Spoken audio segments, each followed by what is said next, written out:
Hello my YouTube family, आप सबका मेरे चैनल पर स्वागत है। कल हमने वर्णमाला के 52 वर्णों के बारे में पढ़ा था। आज हम वर्ण के भेद के बारे में पढ़ेंगे। चलो शुरू करते हैं। वर्ण के भेद। वर्ण के कितने भेद होते हैं? वर्ण के 2 भेद होते हैं। वर्ण के कितने भेद होते हैं? वर्ण के 2 भेद होते हैं। वर्ण के 2 भेद कौन कौन से होते हैं? नंबर 1 स्वर और नंबर 2 व्यंजन। नंबर 1 स्वर, नंबर 2 व्यंजन। चलो स्वर के बारे में पढ़ते हैं। सबसे पहले हमें ये बताना चाहिए कि स्वर किसे कहते हैं। स्वर किसे कहते हैं? जिन वर्णों का उच्चारण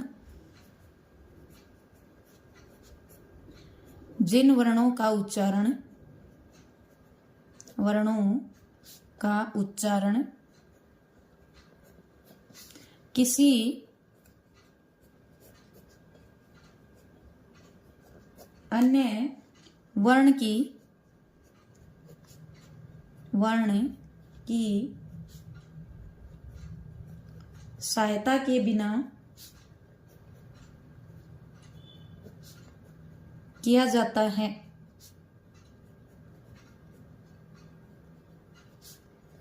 वे क्या कहलाते हैं? वे स्वर कहलाते हैं। जिन वर्णों का उच्चारण किसी अन्य वर्ण की सहायता के बिना किया जाता है, वे क्या कहलाते हैं? वे स्वर कहलाते हैं। इसके बाद आता है कि स्वरों की संख्या कितनी होती है। तो स्वरों की संख्या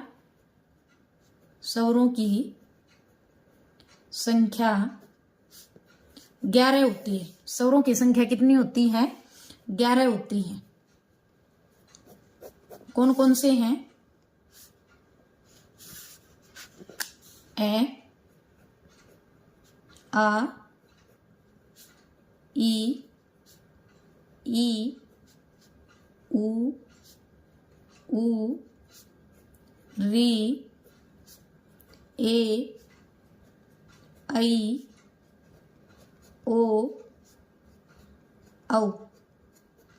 तो ये कितने हैं संख्या में? ये संख्या में 11 हैं। स्वरों की संख्या कितनी होती है? 11 होती है। इसके बाद हम पढ़ेंगे कि स्वर के भेद कितने होते हैं। स्वर के भेद। तो स्वर के कितने भेद होते हैं? स्वर के 3 भेद होते हैं। स्वर के कितने भेद होते हैं? स्वर के 3 भेद होते हैं। नंबर 1 ह्रस्व स्वर, नंबर 2 दीर्घ स्वर और नंबर 3 प्लुत स्वर। नंबर 3 प्लुत स्वर। तो ये स्वर की क्या होते हैं? 3 भेद होते हैं। नंबर 1 ह्रस्व स्वर, नंबर 2 दीर्घ स्वर, नंबर 3 प्लुत स्वर। तो चलो हम सबसे पहले पढ़ते हैं ह्रस्व स्वर। ह्रस्व स्वर किसे कहते हैं? जिन स्वरों को बोलने में ह्रस्व स्वर, जिन स्वरों को बोलने में कम से कम समय लगता है। जिन स्वरों को बोलने में, जिन स्वरों के उच्चारण में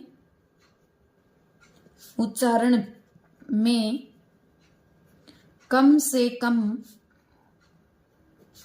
समय लगता है,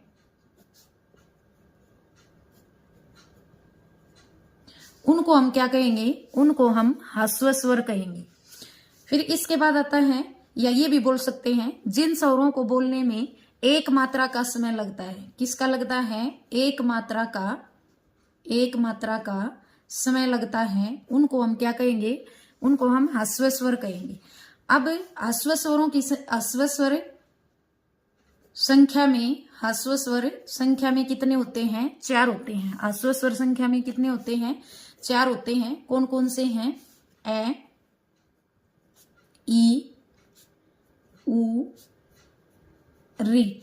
इनकी संख्या कितनी होती है? इनकी संख्या 4 होती है। इन्हें मूल स्वर भी कहा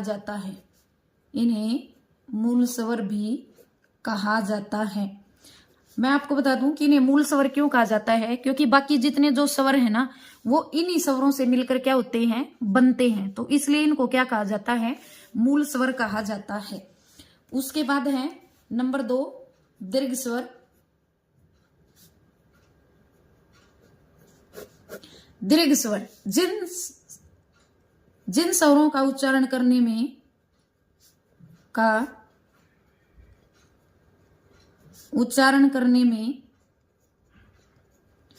ह्रस्व स्वर से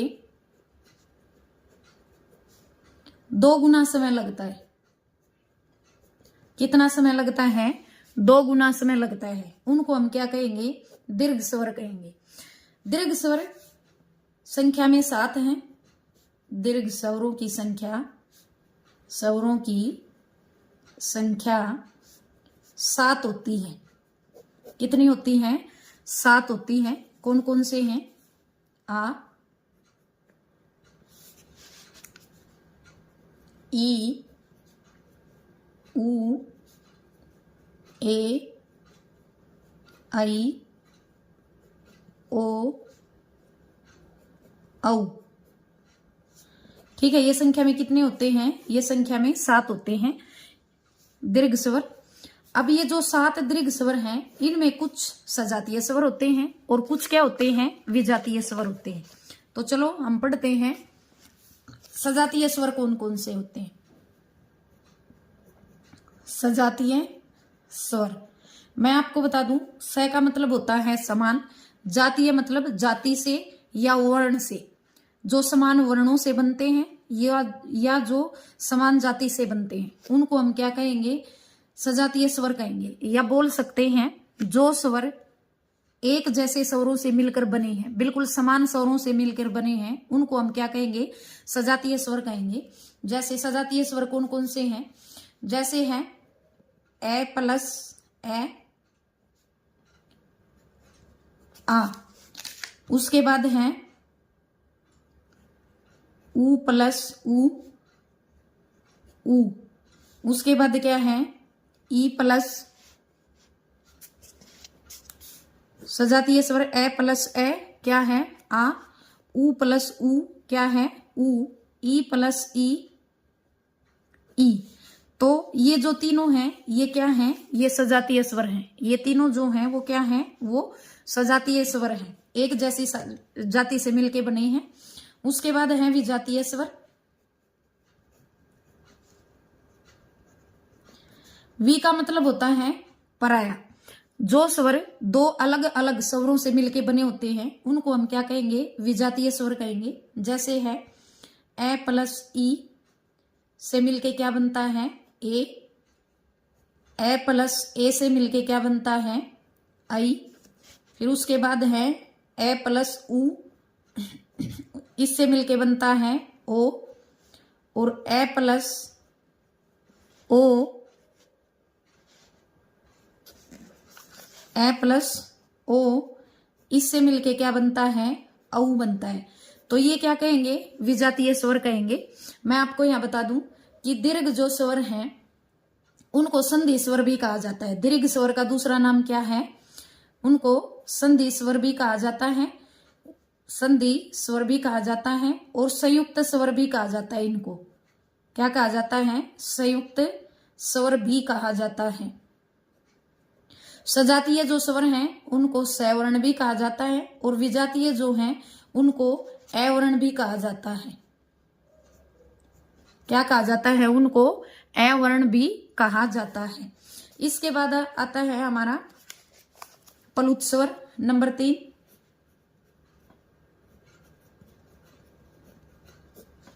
प्लुत स्वर क्या होते हैं, जिन स्वरों का उच्चारण करने में ह्रस्व स्वर से तिगुना समय लगता है। ह्रस्व स्वर से कितना समय लगता है, तिगुना समय लगता है। प्लुत स्वर का जो चिन्ह है,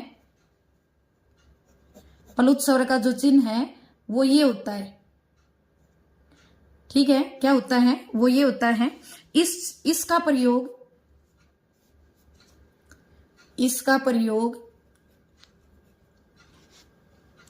प्रयोग किसी को पुकारने या जोर से गाना गाने के लिए किया जाता है। जोर से गाना गाने के लिए क्या किया जाता है, इसका प्रयोग किया जाता है। आजकल हिंदी भाषा में प्लुत स्वर का प्रयोग बहुत ही कम मात्रा में किया जाता है। नाम मात्र का ही जो है वो हिंदी भाषा में प्लुत स्वर का प्रयोग होता है। पहले वैदिक भाषा हुआ करती थी, वैदिक आज भी है। वैदिक जो भाषा है, वैदिक भाषा में प्लुत स्वर का प्रयोग होता है। प्लुत स्वर का प्रयोग होता है। कौन सी भाषा में होता है? वैदिक भाषा में प्लुत स्वर का प्रयोग होता है। आजकल हिंदी भाषा में बहुत ही कम जो है वो प्लुत स्वर का प्रयोग किया जाता है। तो ये था हमारा वर्ण, उसके भेदों के बारे में।